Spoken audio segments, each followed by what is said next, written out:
Ship Happens, episode 48. Man, we're close to 50. Let's get into it.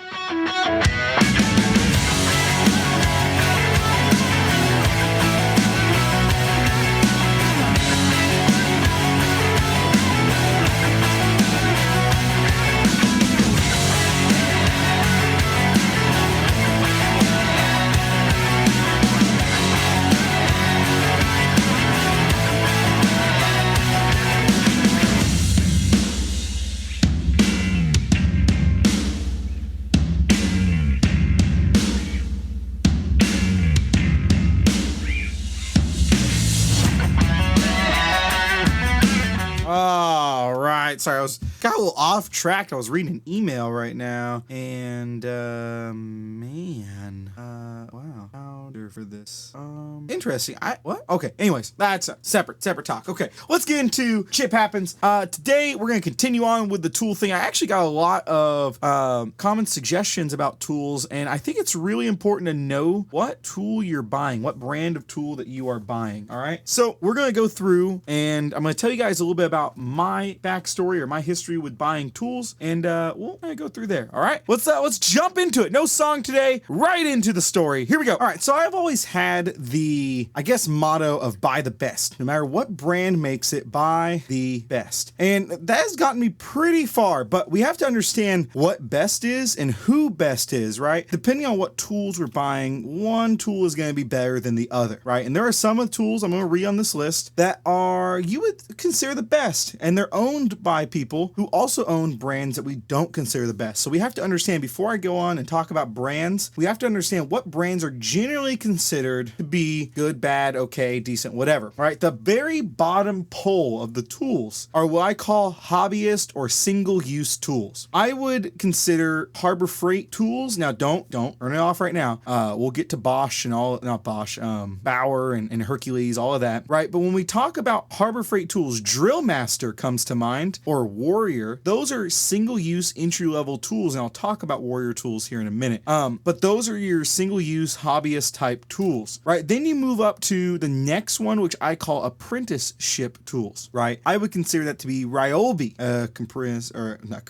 apprenticeship tools. Craftsman, which is a fall from grace for Craftsman, but we'll get into that. I would say Hobart, probably. Those are your tools that I would safely say are apprenticeship. Are they good? Yeah, they'll get you through, right? But when you save up some money, once they break, I'd probably buy a better brand because they're going to last you a little bit longer. Not saying that the Ryobi, Hobart are bad tools. I'm just saying they're not, the best tools you could buy, obviously. Next, you have what I like to call professional pro level tools. These are your standard household names: Milwaukee, DeWalt, Bosch, Makita, right? Those kinds of tools. Maybe,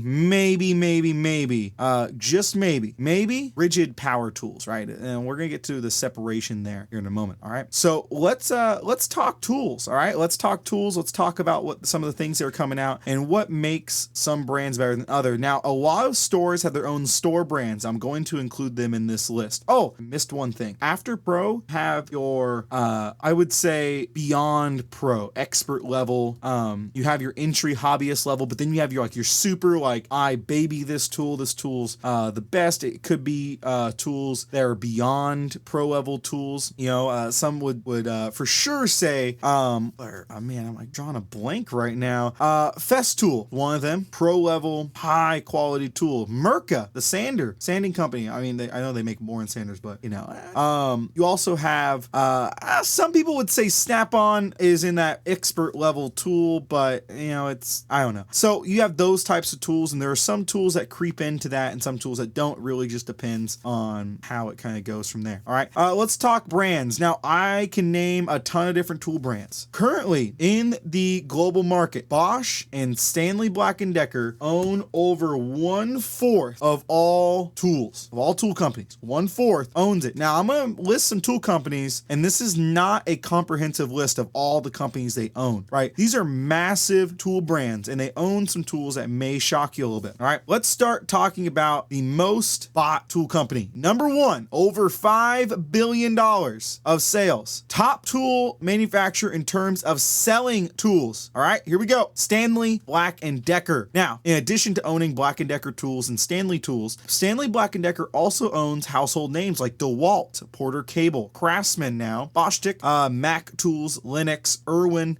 They also own Proto and Vidmar. I can't pronounce that name, right? They own these tools. They are a massive company. In fact, in the list of America's most trusted tools by a very sketchy Life Story Research, which actually is not very sketchy. It's actually a pretty solid one. They take all of the reviews and ratings, which is not a great indicator on trust, but pretty good. And DeWalt has the highest rating out of all tool companies at a crazy 118 index score, which I don't even know what that means, but it does have 5 stars, which I know means really good. All right, you have a incredible trust in DeWalt tools. And honestly, if someone wanted to get into tools and buying things, I'd probably steer them towards DeWalt. Is it my personal favorite? No, I do own DeWalt tools. I buy them for my kids. Like I've said in prior episodes, I think DeWalt is fantastic if you need strong tools that are decently priced, right? They're great. And I think by far DeWalt is a fantastic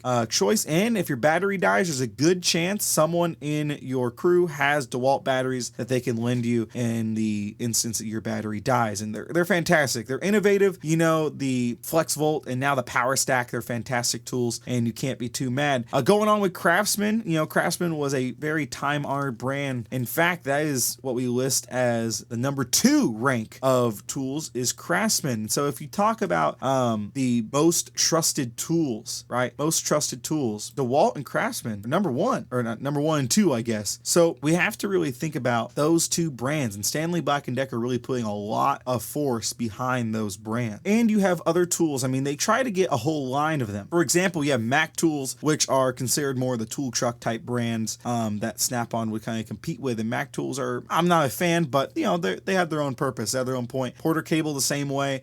Really what they need is one solid battery system, and I just don't think that's going to happen, unfortunately. There is a big push. Talk about that maybe. Anyways, number 2 in terms of tool brands. Number 2, cool, $5 billion. Not quite enough. Bosch Tools. Now, Bosch Tools owns brands like Bosch. They also own Freund, whatever that's the blade name. They own Dremel. They own Diablo, and a wide variety of other tools. They own a bunch of automotive parts. Bosch is a huge company, and I swear to this day by Diablo tools or Diablo blades. I love Dremel. I unfortunately haven't used Bosch power tools besides the plug-in ones. Haven't used their battery system. I just haven't really been attracted by them. I don't really think they haven't really gone the innovation way that I would hope they would go. You know, with more compact, high-power tools, they haven't really gotten that far. So Bosch actually, interestingly, ranks number 3 now in the 2021 America's most trusted tool brand. Right, they rank number 3 in most trusted tools. I would say Bosch ranks pretty low. I haven't really seen. Now, I haven't been on a whole lot of job sites. Haven't really seen a whole lot of Bosch tools on job sites. I do use Diablo to this day. They are the only blades I will ever buy. They're fantastic. All right. Number 2, in terms of money wise, company called Fortive. Fortive is a spinoff from, what is this company's name? I don't know. Doomer? I don't know. They are a spinoff of a company, but Fortive is a company that makes, I'm surprised they are as high up as they are. They make Fluke, they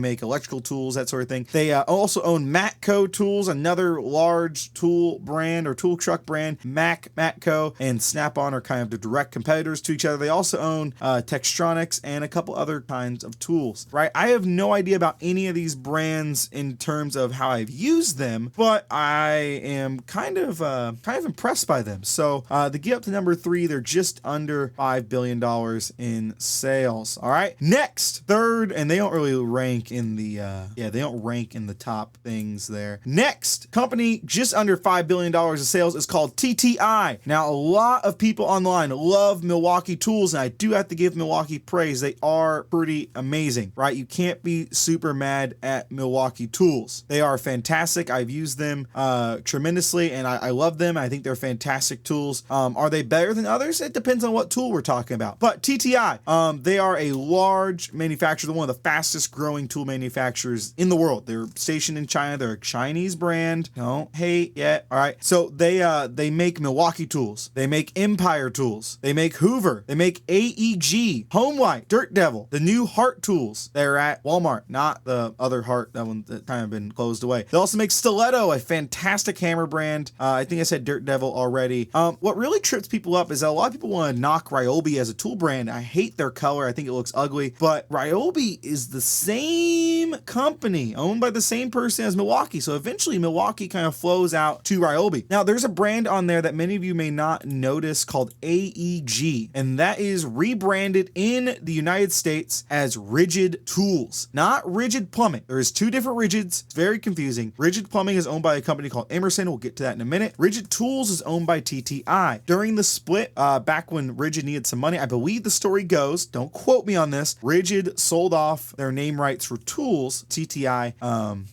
AEG at the point. AEG was sold to TTI. TTI rebranded AEG in the United States with Rigid tools. My older brother swears by Rigid, loves them. I think Rigid makes good tools. I've used some of them in the past. I'm looking at an Octane above me right here. They're good tools. They are very heavy. That's the only kind of dislike I have. In terms of most trusted ranking, they are number 10. Ryobi is number 9. All right. And Milwaukee, number 4. In terms of best brands. All right. In terms of most trusted, I mean, not best, most trusted brands. Best is still out there. Okay. Next tool. This is what everyone wants me to buy is Hilti. Hilti is owned by Hilti. That's it. Hilti is a brand that is still self-owned. It's not owned by other companies. Hilti is a fantastic brand. From what I've been told, everyone wants me to try Hilti. I need to get out there and buy some of Hilti tools and learn a little bit about Hilti, but people swear by Hilti, and you gotta give it up to them. You know, they're fantastic, and you can't really complain too much about them. Hilti is not in the ranking of most trusted, but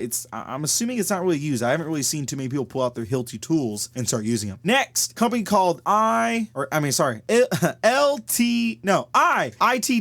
Illinois Tool Works, right? ITW. They own Hobart, Bauer, Buildex, Ramset, Miller, and Pasolode, right? Which makes a wide variety. Ramset makes those nails that go into concrete. Miller's a welding company, makes a lot of welding materials. You have Hobart, which is just a spin-off little brother of Miller.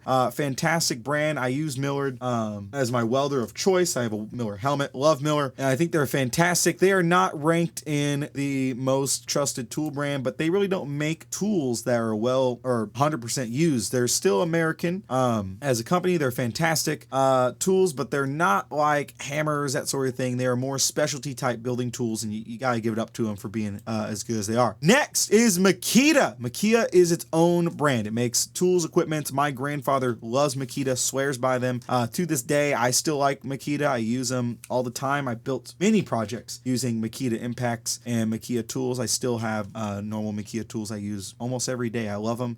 They are in my arsenal. The 3 tools I mainly use all the time are going to be a mix between DeWalt, Makita, Milwaukee. All right, and I do have some Ryobi thrown in there too, depending on how I feel that day. Makita ranks number 5, just below Milwaukee in terms of most trusted, right? So just to give us a 1 through 7, because I've talked about these companies, we have Craftsman at number 1. I was looking at a different chart for my number 1. I know I said DeWalt was number 1, but that was 2020. This is 2021 now. Craftsman is now number 1. DeWalt's number 2. Bosch is number 3. Milwaukee number 4. Makita number 5. Stanley number 6. Number 7 is Black & Decker. All right, Black & Decker is pretty awesome. Okay, so let's move down a little bit. Now, just under Makita at maybe $3-4 billion is a little company, not little, it's a joke, called Snap-on. Snap-on owns Snap-on. Obviously, they own Williams, Baco. They also own Torque and Blue Point Tools. They are a well-known tool brands for automotive, aviation, marine, and railroad is their main industries that they focus on. Very nice tools. I think Snap-on's a little overpriced personally, but we'll get to that in a minute. Next, Emerson. Emerson Tools. Gotta give it up to Emerson. They are a plumbing company, just over $2 billion in price. They own, obviously, Emerson brand. They own Pro Team, Workshop, and Rigid, the actual plumbing company. Rigid is a fantastic brand. Fantastic. Rigid plumbing tools are some of the best plumbing tools you can buy. Emerson's a solid in terms of a vendor to work for or to buy materials from. Emerson's solid, easy to work with, great company. All right, I can't say anything good or bad about them. I can't talk any more good. They're awesome. All right, next tool company, a big conglomerate. They are rising up in the tool industry, is a company called Apex. Just over $1 billion in sales. They own brands like Crescent, Weller, Weiss, Jacobs. They also own Allen, Lufkin, Delta. Not that Delta. It's like Delta, I believe. Yeah, Delta Truck Storage. They also own Gear Wrench and Apex Tools. I have loved my gear wrenches that I bought. And I bought more as I move into like automotive and like tinkering on engines and stuff. I've really learned a lot about like hand tools and good ones, and Gear Wrench is worth every single penny. I love them. Right now, Apex is owned by Bain Capital, which also owns companies like Domino's, Toys R Us, Burger King, Staples, the Weather Channel. I don't know how well they're gonna do. Since that time, they've really gone in and went all in on some of these companies and bought Crescent and Weiss, and it made a lot of changes. So I don't really know, but we're gonna see how it goes. Okay, next, another tool company at $1 billion of sales. Harbor Freight. Harbor Freight, man, is a tough company to read. Some of their brands: U.S. General, Central Pneumatic, Drill Master, Chicago Electric, Central Machinery, Hall Master, Bauer, Hercules, all of those tools. And some of the stuff they sell there is complete junk. I'll be real honest with you, it's just junk. It's awful. They're direct from manufacturer tools. But Harbor Freight has really been trying to up their image. Their Hercules tools are fantastic. I've used them personally. Fantastic. Hell, their entry-level $20 Warrior brand Harbor Freight tool drill is a workhorse. Does it have as much torque as a Milwaukee? No, absolutely not. Does it have as much torque as a Ryobi? No, it's not supposed to. It's supposed to be just an entry-level tool. Someone needs to get into building something, get into tools. That's where they're aimed at. And honestly, for 12 volts to drill through a 2x4, I can't imagine any more work you might need to do with it. Now, obviously, it's not going to, put a spade bit through there or anything like that, but it's still a solid company. It's still a solid tool, and they're actually a pretty solid company. Their Icon tool lines are my favorites in terms of direct Snap-on competitors. I've used Snap-on tools, and Icon by far is better. Well, I shouldn't say better, because some of the Snap-on people are going to get really mad at me, but Icon puts Snap-on a run for their money, right? In fact, their Earthquake, it's not Snap-on, or not Icon, but the Earthquake pneumatic impact gun blows away Snap-ons, right? And it's so good, so solid, and I can't be upset at that one. It's amazing, right? The fact of the matter is, Snap-on even owns controlling votes, or controlling, not votes, shares of Harbor Freight, right? They're a private company, so Snap-on owns a little bit of Harbor Freight. So, I mean, yeah, obviously Icons are pretty good if their direct competitor also owns and throws you a little bit of money, right? So yeah, obviously it's gonna be a little good. All right, moving on. Hitachi. Yes, Hitachi is a pretty good company. They've been known for a long while. They've really pushed their Metabo tools and pushed them out because they bought Metabo, I think like 2015 maybe. I know they spent a lot of money on them, and they're really trying to be a good brand. Hitachi's known as more of a premium brand, so they're trying to introduce Metabo as their, more of like a direct to consumer brand. But fantastic company, can't be upset. All right, next company, Tectron. They own Greenlee, Dixie Chopper. What is this one? Clark? No, Clake. No, not even that. I don't even know. Jacobson, Sherman and Riley, and HD Electric Company. HDE, old HDE.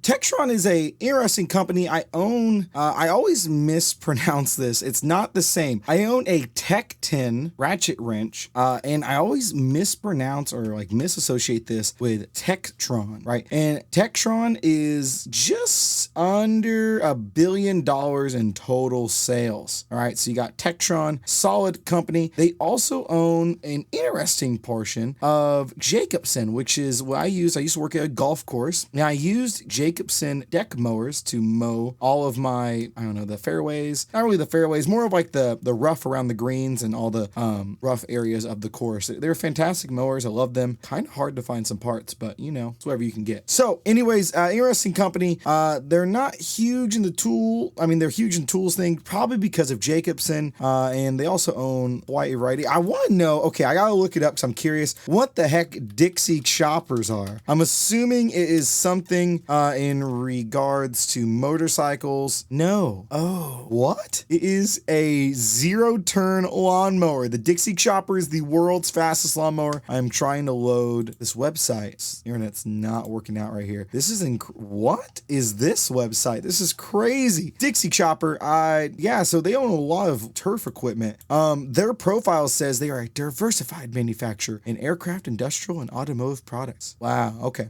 Next, we have a company known as Chevron, and not the same as the gas station in the US. Chevron is a slightly different company. All right. And by slightly, it's not super. Let me try to find the little expanding or exploding view on this. Oh, there we go. Chevron owns the likes of where I had their website pulled up, but I guess well, you're gonna have to bear with me on this one. Oh wow, Dixie Chopper's website just loaded. That's cool. Look them up. They're actually kind of cool. Let's go to Chevron Tools. There we go. This is an interesting company. They own CR. Okay, I know. No, I don't want that. I want to see. Yeah, here it is. So Chevron owns brands like Ego. They just bought Skill a couple years ago. And they also own a new tool company called Flex, the German tool company. They're sold primarily at Home Depot. They also own Lowe's. They also own Devon and Tectron, both Asian tool manufacturers. They have a large following in Asian countries. Ego is probably their biggest one. They're really the biggest, I would say, innovators in that I have a bunch of battery-powered lawn equipment coming from a golf course and using primarily gas-powered equipment. Electric has not really been something I've looked at, but owning a house and kind of looking towards things and being a complete tool nerd, a couple years ago, I bought one of the first Ryobi 40-volt systems, and it was fantastic. And I was fortunate enough to get sent a product from Ego, and oh my God. Let me tell you, if you're in the market for an electric tool, Ego, you can't go wrong with their tools. They are powerful, they are strong, nice tools to use, and really solid. I mean, my shaft, not like that. My weed eater shaft is carbon fiber, which I think is insane. All right, so let's, awesome. So yeah, Chevron, also pretty big. They do make the list in terms of most sold. In terms of selling wise, they are selling, let me get to the thing. Chevron's just under $1 billion in sales, a little bit more than Tectron, so that's cool. Next, in terms of where we can go next, not to be confused with TTI, we have a company called TT. My websites are not loading for me today. I don't know what's going on. Dang. TTS. Let's look them up again. Okay, TTS. Not Tex. Okay, Tool Tectonic Systems is a company. That's what their TTS is called. I cannot find any sort of what. Okay, all right, I get it now. So TTS is a company in charge of remember when I was talking at the beginning, and you might need a rewind if you weren't paying attention, but I was talking about Festool and kind of like really high quality, super powered tools. I was talking about Festool, and Festool being a very, I would say, high quality tool company. They make very fancy tools, kind of like Merca, and TTS is the parent company for Festool, one of the owners of them. So yeah, it would be awesome. Okay, sweet. Remember now, losing my mind. Should have notes. Next up, we have a company called Ideal. Ideal's a big manufacturer, $500 million each year. Ideal makes a lot of electrical components and tools, right? They own Pratt Reed, Western Forge, APP, and S&K. So they are a fantastic tool company. Next, you have Prostic, which we're starting to get into more of the random. They own the Works brand and the Rockwell brand. And you also get JPW towards the end there. They are way under the 500 million mark. JPW owns Jet, Powermatic, ProMat, Wilton, the Shop Vices, Tool Air, that sort of thing. Own a lot of industrial powered tools, that sort of thing. And the last is IR, and they are a company I actually know nothing about. I may actually know one of their brands. Let's look it up. All right. Yeah, they're industrial grade air tools and cordless tools.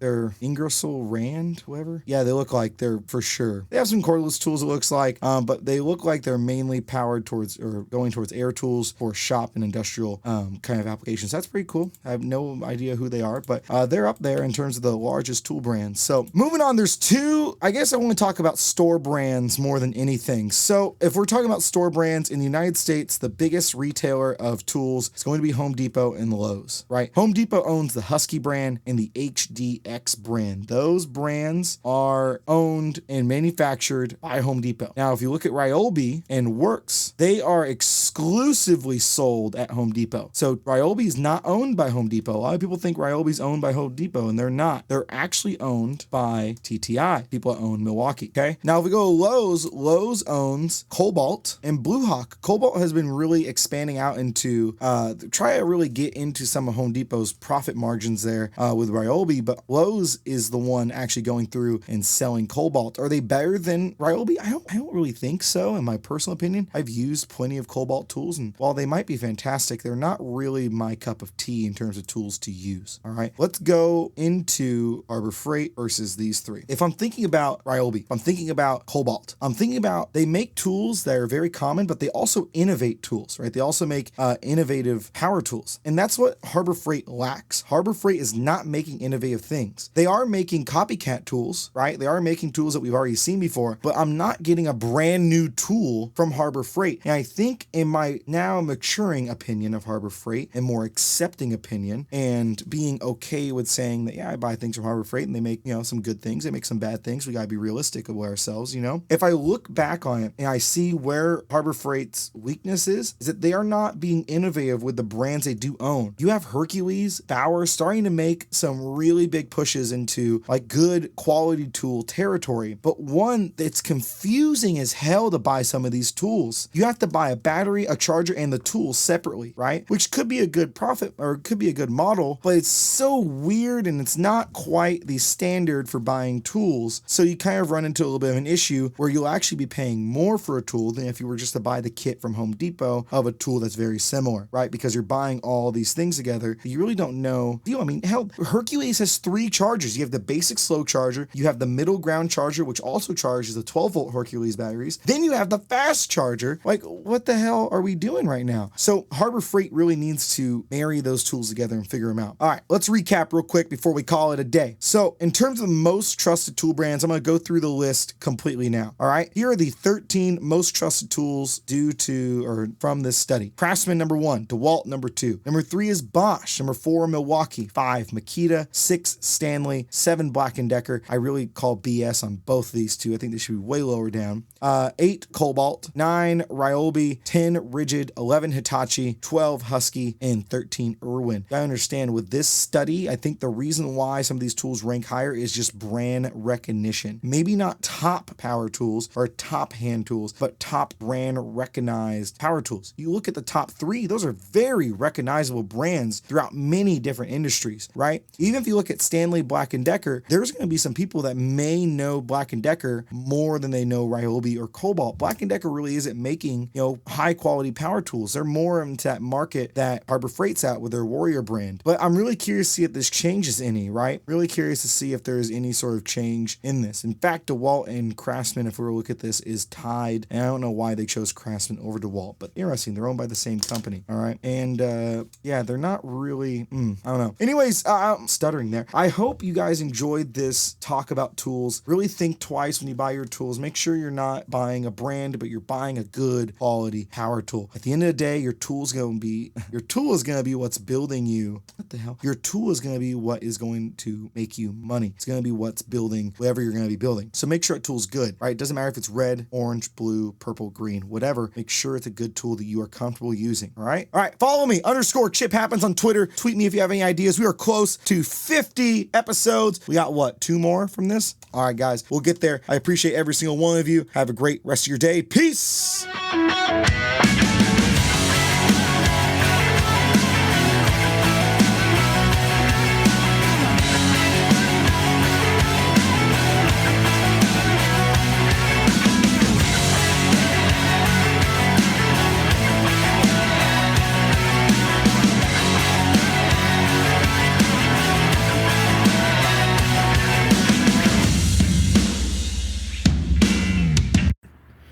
This has been an episode of the Chip Happens podcast.